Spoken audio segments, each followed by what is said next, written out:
What's up, everybody? Brothers, sisters, psychonauts, and seekers of truth. It is Ananka, and welcome to my bazaar. Today, I have a DOB trip report for you. The title of this trip report is Time for Everything I Couldn't Do on LSD, and was submitted to Earwid in 2013 by the user head_jar. With all that being said, let our story begin.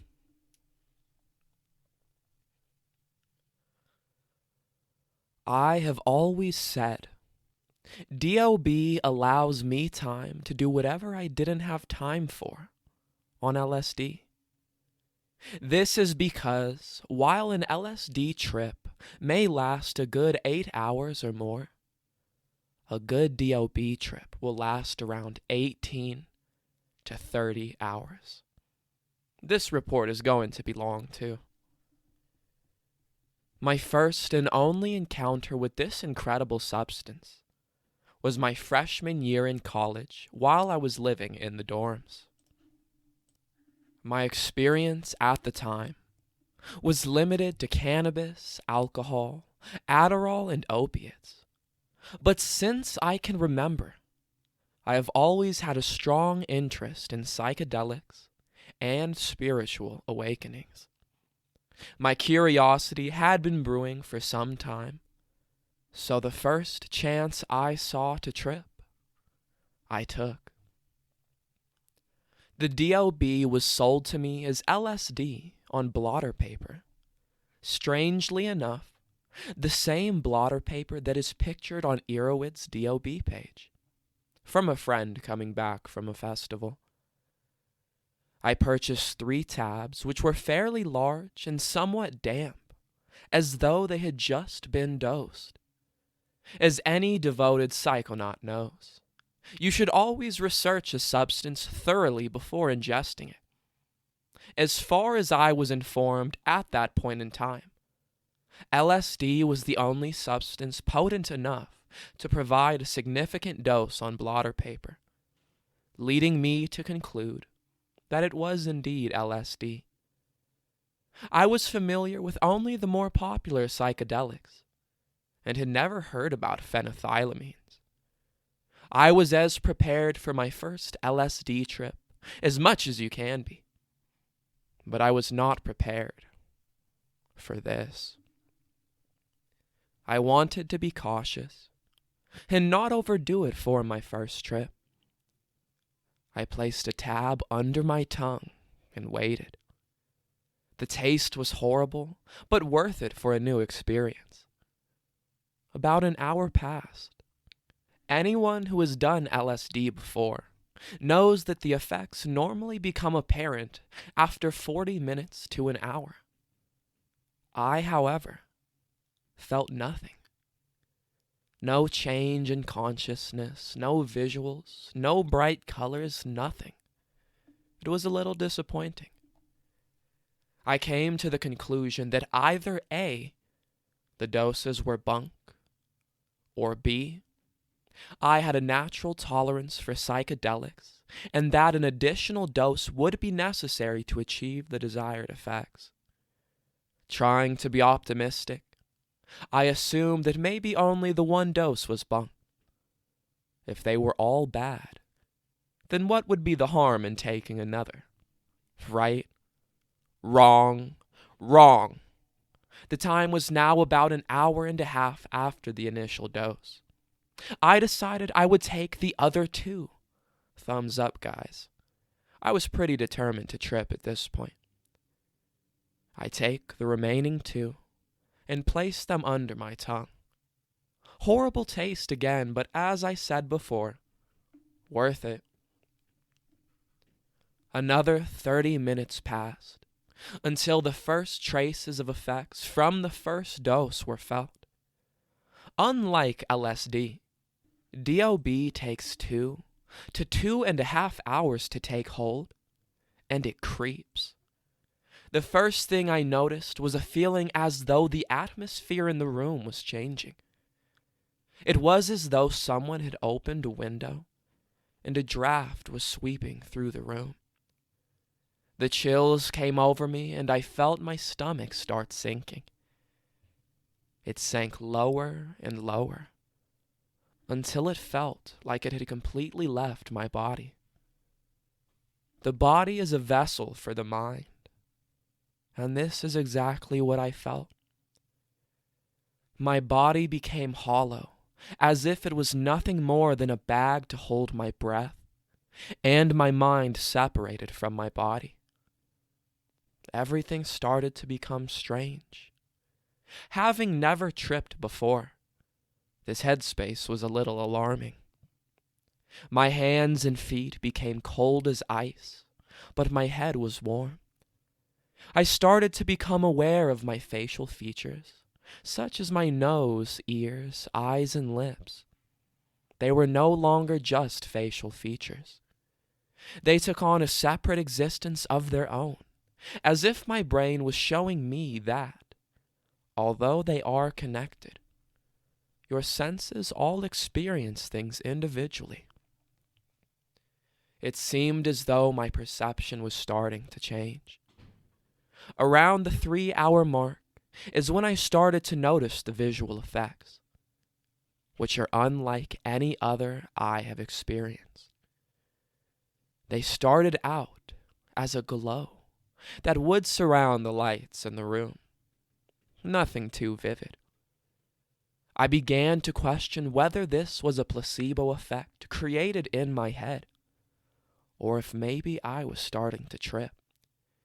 Keep in mind that I had never done any psychedelic at this time, and this was all new to me. My roommate/sitter, who we will call Cliff, was now back in the dorm. I had informed him earlier that I was planning on tripping, and he was aware that he would be my sitter for the night. I may have just bought the most expensive paper I've ever purchased in my life, I said. He turned to me. Your pupils look pretty dilated. But I didn't hear him. All I could focus on was his face. Dark bags surrounded his eyes, giving him almost demonic features. Every contour of his face was filled with shadows. His hair appeared sharp, as if it were made of pins and knife blades. Never mind, I said, realizing that things were becoming very strange. My eyes began scanning the room and noticing how different everything was. Colors were vivid but not bright. They remind me of a pastel painting. Very bold, but not like the almost neon visuals I sometimes experience with LSD. I could see an aura of light around everything, and pits of dark shadows in the corners of the room. My vision still seemed clear, but the auras made things appear to be fuzzy. My dorm was covered in trip toys, black lights, and big colorful Christmas lights, which made for a very comfortable atmosphere. I got off my bed to put on some music, only to find technology very difficult to use. I tried to concentrate harder.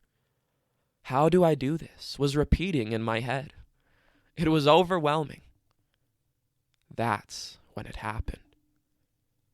The dam broke and the flood was let loose. Albums, artists, songs flooded my brain. Now I had entirely forgotten about focusing on how to use a computer. There were so many choices at my fingertips. I wanted to see if I could reproduce the songs in my head just from memory. After what I would guess was 10 minutes of trying to do this, I realized that the constant stream of information flowing through my head was too strong to be able to focus on one part of a single song. And I gave up. There was a song playing, though. It wasn't coming from my roommate's computer or from my iPod. I had never heard this song before. It was a classical piece, and it wasn't coming from anywhere. I made sure that my roommate did not hear it, and he did not. But the song kept playing. I was sure that this was a sign of madness and decided to move my attention to something else. I take another glance around the room and notice things are beginning to distort. Not a fluid distortion that you would see on LSD.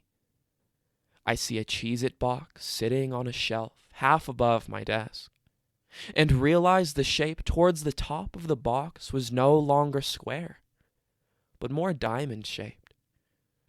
I stared at the box to see if I could see a dramatic visual change, but it stayed the same. A little acute at the top and just all around sort of strange. My vision was still clear, but shapes were changing very slowly, and they would stay that way. I suddenly get some rather severe back tension, as though I had been sitting for too long, and lay down on my bed. I see the ceiling, a white stucco-covered dorm ceiling. The colorful lights in the room cause every bump to produce a red and purple shadow, outlined in a bright yellow streak that appeared to be sizzling. I check the walls to see if they are breathing, but they seem stable. I felt as though I was a moth being attracted to a light. Everything is changing altogether, but it is happening too slow for me to notice until it is right there in my face. My mind was playing games with me. You are making all this happen, and you are doing it all while my back is turned. The visuals were playing with me, so I decided it was time to turn inside and do some soul searching. Earphones on, and I close my eyes. The stream of consciousness running through my head begins to pick up speed. Everything I had experienced in the last 19 years was with me again. A situation from my past would present itself, and I would analyze it. However, I would analyze it not from my perspective, but from the perspectives of others who were also involved. I could see the situation clearly from all points of view, and it was magnificent. Everything became clear, and I could understand the simple reasoning behind everyone's actions. I could see their logic and began to compare it to my own. I start finding flaws in my personality and my decisions. I acknowledge them and promise to myself to correct these flaws. I am in such awe of this discovery that I do not realize I am bracing and flexing my legs. The chemical name for DOB is 2,5-dimethoxy-4-bromoamphetamine. That bromoamphetamine part is especially key. As I mentioned, I was experienced with Adderall, a common amphetamine that can give some pretty decent jaw tension. DOB also causes muscle tension, but in a much more significant way. My muscles were flexing hard. I felt as though my body had recessed back to ape form and was almost animalistic. Altered states, anyone? My closed-eye visuals are simply geometric images somewhat reminiscent of Mayan art. They are very organized and symmetrical, and have dots of light flowing through them. I feel as if I was alone at the beginning of existence. Here's the important part. I let go of everything. I was at the line of sanity, a line that most people would never dare to cross. Everything I know about life is below this line. What happens if I step over it? What is on the other side? The fear of losing my mind becomes very real. I must see what the grass looks like on the other side. I harmonize with the drug and allow it to take full control of me. the visuals start to subside, and I felt things get darker as my mind emptied itself and my thoughts disintegrated. Now there was nothing. I was alone in this weird space filled with silence and darkness. I was dead. I thought about everything I loved in the physical world. My parents, my dog, my friends. And a sense of dread quickly manifested itself as I thought about never seeing these people again. Then I realized how much love there was between myself and all these people, and how much they meant to me and I to them. And I was overwhelmed with the most blissful joy I have ever experienced. I was all alone in this dead headspace, and all of a sudden I am encompassed in love. I strain this feeling for all it's worth, and enter a realm of endless love and warmth. I am alive. I was so happy to be alive. I opened my eyes. It's 6 a.m. I have been in another world for close to 10 hours. In that 10 hours, I experienced death, love, and understanding greater than I could ever possibly understand in a sane mindset. My roommate is asleep, so I decide to take a walk. I walk around the dorm hallways, exploring for what I would guess was about 20 minutes before I notice the sun starting to come up, meaning there will be people. I hastily walk back to my dorm to find my roommate awake and getting ready for his class. He looks at me and says, "Hey, no class for you today." I gave him a big trip grin. I was so happy to see another face. He asked if I had fun, and I informed him, it's not over yet. The sunlight started entering the room, and I began to notice I was still getting pretty heavy visuals. The Cheez-It box was now very askew, and the stucco on the ceiling appeared to still be boiling. I informed him that the visual distortions I saw last night are still very prevalent, and told him I'd be fine. He put on Pink Floyd The Wall and left for class. I laid back, trying to relax my body since it felt so tired from the muscle tension. I let my thoughts wander. I feel as though every song has a significance that is very clear and true to my life. I lay back and let the madness overtake me again. Thoughts and visions ricocheted in my head. My head is tired, and I try not to focus on them too much. I was doing a decent job of relaxing until the trial came on. Some people know what's coming. This particular song is about a man breaking away from his sanity. Crazy. Toys in the attic, he is crazy. Relaxation time is over. This song makes too much sense. I crossed that line of sanity. Am I crazy now? I melt into my bed in fear. It's been 16 hours now, and I am still not right. My roommate comes home late afternoon, and I tell him I am still tripping. He has a brilliant idea and takes me for a ride along the Blue Ridge Parkway. It was fall, so the leaves were roaring with color. As we sped along, everything matted together to form a tunnel of color that was magnificent. We found a spot to park and hike to the top of the mountain we were on. On top of this mountain is where I completed my trip. Sitting on top of a mountain, in the fall breeze looking down into the valleys below and across to the mountain faces in the distance. I was tired and sore, but more alive than I have ever been. My journey was over. it was time to rest. We headed back to the dorm. I tried to explain to him what the last 24 hours had been like. But as always, I was unable to communicate my experience in words. The sun is down. I lay down in my bed, take one last look at the askew Cheez-It box on the shelf, and manage to fall asleep.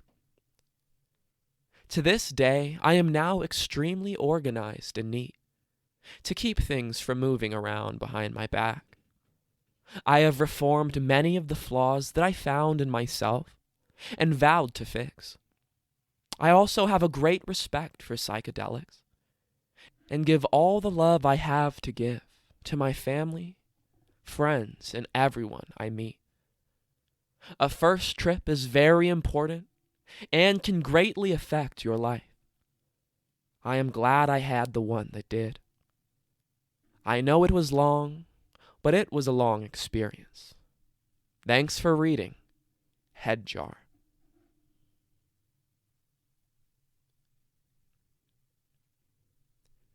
All right, everybody. That is the end of our story. If you enjoyed it, don't forget to like, share, subscribe. Share with us your DOB experiences in the comments.